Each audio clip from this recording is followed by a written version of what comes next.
नमस्कार, मैं मनोज श्रीवास्तव। आप देख रहे हैं यूपी मांगे उत्तर। प्रधानमंत्री नरेंद्र मोदी ने आज कांग्रेस पर बड़ा हमला बोला है। पीएम मोदी का कहना है कि 2014 से पहले की सरकार हैंग मोड में थी।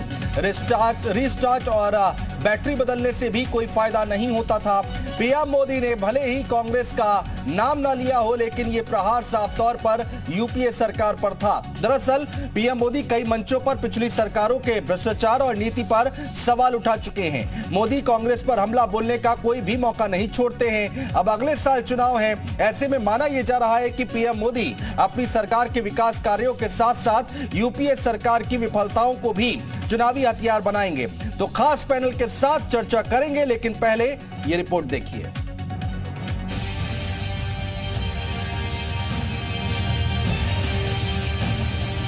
भारत की अर्थव्यवस्था का या कहें या तब की सरकार ही हैंग हो गए वाले मोड में थी।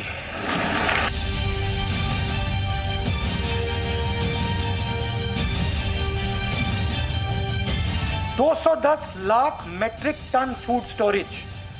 भाइयों और बहनों, आपको मालूम होगा कि ये 2010 लाख मेट्रिक टन स्टोरेज किसको जारी है, कहने की जरूरत नहीं।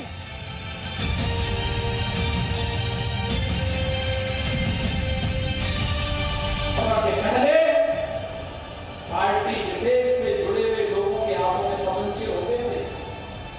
आज उत्तर प्रदेश के नौजवानों के हाथों में टैबलेट। 17 के पहले व्यापारियों से रंगदारी वसूली होती थी।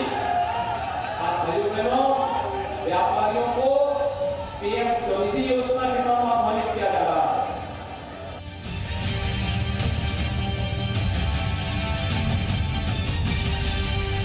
ध्यान से पढ़ना। ये जो गोरखपुर वाले उद्योगपति हैं, इनका कारोबार लखनऊ से लेकर के न जाने कितना फैला हुआ है। सुनने में आया है कि कई नेताओं के व्हाट्सएप चैट है उनके जो पकड़ी गई है, वो समाजवादी नेता नहीं है, वो भाजपा नेता हैं।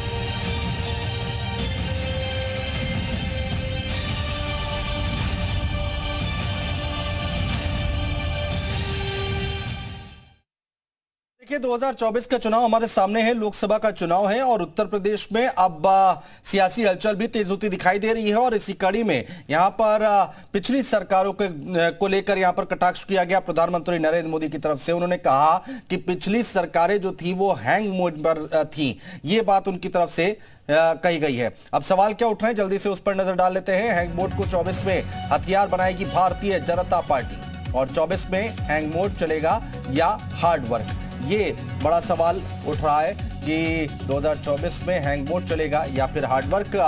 ये क्योंकि हैंग मोड की चर्चा इसलिए हो रही है क्योंकि प्रधानमंत्री नरेंद्र मोदी ने पिछली सरकारों पर कटाक्ष किया है और जाहिर सी बात है यूपीए सरकार पर यहां पर हमला किया गया है। हमारे साथ नाहिद लारी खान जी हैं, प्रवक्ता है समाजवादी पार्टी से जुड़ रही हैं। सुधा मिश्रा जी हैं, प्रवक्ता है कांग्रेस पार्टी से। दोनों का बहुत स्वागत है। राजीव रंजन जी हैं, राजनीतिक विश्लेषक, हमारे साथ जुड़ चुके हैं। राजीव जी, बहुत स्वागत है। और आलोक वर्मा जी, प्रवक्ता है भारतीय जनता पार्टी से, कुछ देर बाद हमारे साथ जुड़ेंगे। सुधा मिश्रा जी, प्रवक्ता, आपसे चर्चा की शुरुआत करते हैं। आप सीधे तौर पर प्रधानमंत्री ने कह दिया कि पिछली सरकारें हैंग मोड पर थी और ये किसी से छुपा नहीं और ये समझने वाली बात भी है कि वो यूपीए सरकार को निशाना बना रहे थे। तो 24 का ये अब शंखनाद हो चुका है, मुद्दा ऐसे ही हावी रहेंगे?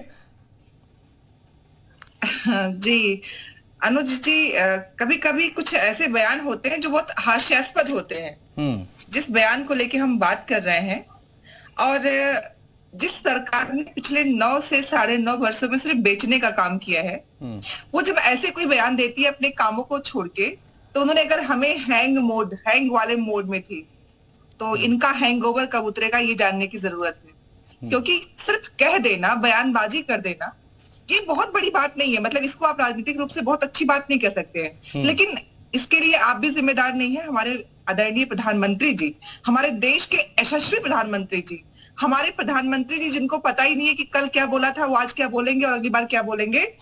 उनको बोलना है तो जाहिर सी बात है, कुछ ना कुछ तो बोलना ही था, तो उन्होंने बोला इस बात को। अब इस बात के मायने क्या होंगे? अब देखिए, जो व्यक्ति अपने पुराने चीजों से प्रेम नहीं करेगा, जिसे अपने देश से प्रेम नहीं होगा, अपने जो वयोवृद्ध होंगे उनसे प्रेम नहीं होगा, अपने पूर्वजों से प्रेम नहीं होगा, अपने विरासत से प्रेम नहीं होगा, वो ऐसी भाषा का प्रयोग करेगा। इनकी भाषा में जो चीजें पुरानी हैं और जिन्होंने आपकी नींव तैयार की उसके बारे में ऐसी शब्दावली का प्रयोग, ये दिखाता है कि मात्र ऐसे लोग हैं जो अपने ही अस्तित्व को बनाने वाले लोगों को नकारते हैं।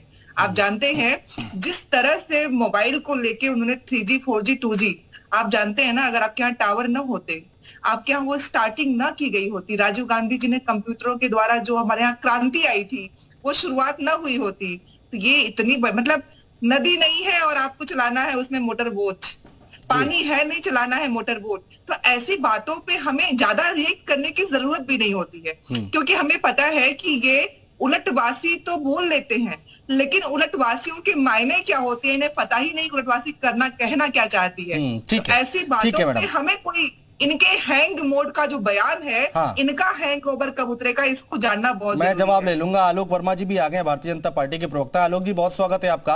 आता हूं मैं, हमारे साथ नाहिद जी हैं, नाहिद लारी खान जी हैं, समाजवादी पार्टी के प्रवक्ता हैं। नाहिद जी, कैसे देखा जाए इस बयान को? 12 से 17 तक आपकी भी सरकार थी उत्तर प्रदेश में, तो उन्होंने पिछली सरकारों पर निशाना साधा, तो क्या माने कि आपको भी कह रहे हैं कि हैंग मोड पर है?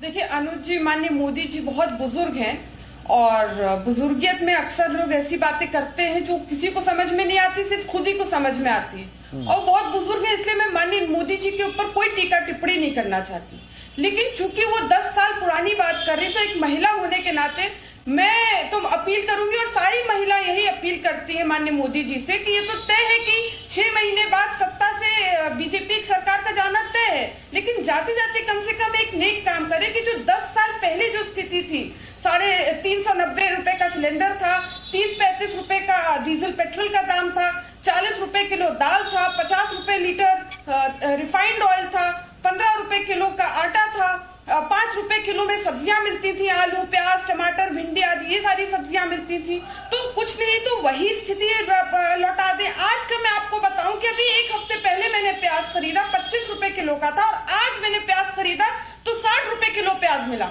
मतलब वो भी अच्छा प्याज नहीं था, 1 नंबर वाला नहीं था, छिलकेदार प्याज था। तो ये स्थिति आज महिलाओं का घर चलाना दूभर हो चुका है। तो एक महिला होने के नाते ठीक है, महिलाओं के ऊपर तो बहुत जिम्मेदारी होती है, हम गृहस्थी भी देखते हैं, हम सामाजिक कार्य भी देखते हैं, हम धार्मिक कार्य भी देखते हैं और हम राजनीति भी करते हैं, तो हमारे ऊपर तो बहुत जिम्मेदारी है। हम तो यही मांग करेंगे, आप ये देखिए कि भारत में क्या स्थिति है, भारत में भुखमरी की क्या स्थिति है। 125 देशों में हम 111वें स्थान पर पहुंच गए। आज ही की खबर देखिए, आज ही आपके भी चैनल में आया होगा कि बीजेपी के जो समर्थक है गुप्ता बंधु, इन्होंने जो है 16,000 करोड़ रुपए का फ्रॉड करा है बैंक में।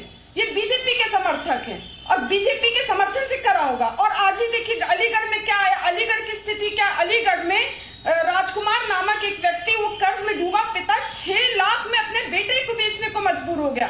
मतलब अपने जिगर के टुकड़े को 6 लाख रुपए में बेचने को एक मजबूर हो गया एक पिता। क्यों? क्योंकि उन्होंने 50,000 रुपए का कर्ज किसी से ले रखा था।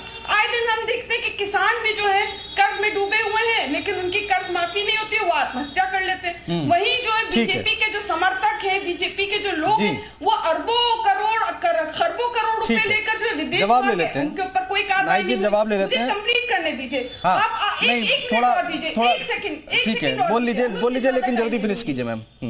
बस बहुत संक्षेप में मैं अपनी बात करूंगी। बीजेपी, आप ये समझिए कि सत्ता में ऐसे अयोग्य लोग बैठे हैं कि सत्ता का नशा इनके सर चढ़ के बोल रहा। अलीगढ़ में देखिए कैसे बीजेपी नेता ने ट्रैफिक पुलिस वालों को, बीजेपी नेता भाजपाइयों ने ट्रैफिक इंस्पेक्टर को पीटा, कपड़े तक फाड़ दिया।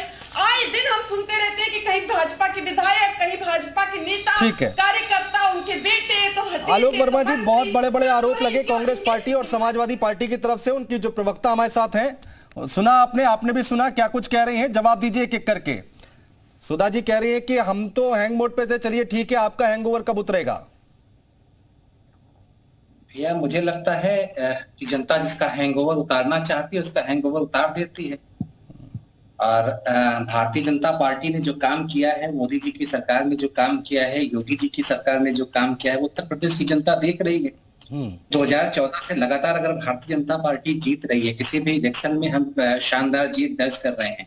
2014 में हम जीते, 17 में जो हमारे कांग्रेस के साथी बोल रही हैं मोहतरमा समाजवादी पार्टी के साथ 17 में उनका गठबंधन था, उसके बाद भी वो हारे। 2019 का नतीजा आपको मालूम ही है, जब समाजवादी पार्टी ने बसपा के साथ गठबंधन किया था, 15 सीटों पर सिमट गए। और राहुल गांधी का क्या हाल हुआ था 2019 में तो आप अच्छी तरीके से जानते हैं, बताने की जरूरत नहीं है। 2022 में भी इसी तरीके का प्रोपोगंडा कर रहे थे। देखिए, जब भी इलेक्शन आता है तो मन में लड्डू फूटता है, और कांग्रेस के भी फूटता है, समाजवादी पार्टी के भी फिर फूटता है, जो दूसरी पार्टियां हैं उनको भी फूटता है। लेकिन उत्तर प्रदेश 21वीं सदी का उत्तर प्रदेश है, वो जानता है कि उसके लिए क्या भला है क्या बुरा है। अगर भारतीय जनता पार्टी के साथ खड़ा है, पूरा उत्तर प्रदेश खड़ा है, क्योंकि हम जात जमात की सियासत नहीं करते, सबको साथ लेकर के चलने की जो बात नहीं। आलोक जी, यहाँ पर विपक्ष कह रहा है भाई महंगाई है, बेरोजगारी है, भ्रष्टाचार है, ये 3 मुद्दों के साथ वो चुनाव लड़ने जा रहा है। अभी नाहिद लारी खान से बता रही थी कि उन्होंने प्याज खरीदा और वो 25 रुपए किलो मिल रहा था, जो कि 60 रुपए किलो मिला, और प्याज भी खराब मिला। नहीं, वो प्याज की चिंता करें। मुझे लगता है कि उत्तर प्रदेश के लोग जानते हैं कि उत्तर प्रदेश की सरकार ने उनके लिए क्या किया, योगी जी ने पिछले 6 सालों में क्या किया, किस तरीके से 17 के पहले उत्तर प्रदेश में अंधेर कर दी थी, गुंडागर्दी थी, किस तरीके से अलग अलग इलाकों में माफिया राज करते थे। इलाहाबाद में कोई अतीक अहमद था, कहीं कोई मुख्तार अंसारी था, कहीं किसी दूसरे इलाके में कहीं कुछ और था। किस तरीके से उत्तर प्रदेश में हर दूसरे दिन कोई दंगा हो जाया करता था। ये तो सब उत्तर प्रदेश के लोग जानते हैं ना। किस तरीके से आप बुंदेलखंड को समाजवादी पार्टी के एक मंत्री ही लूटते थे, जिनको वहां के विकास की जिम्मेदारी दी थी, आजकल वो जेल में है। किस तरीके से उन्होंने बुंदेलखंड को लूटा।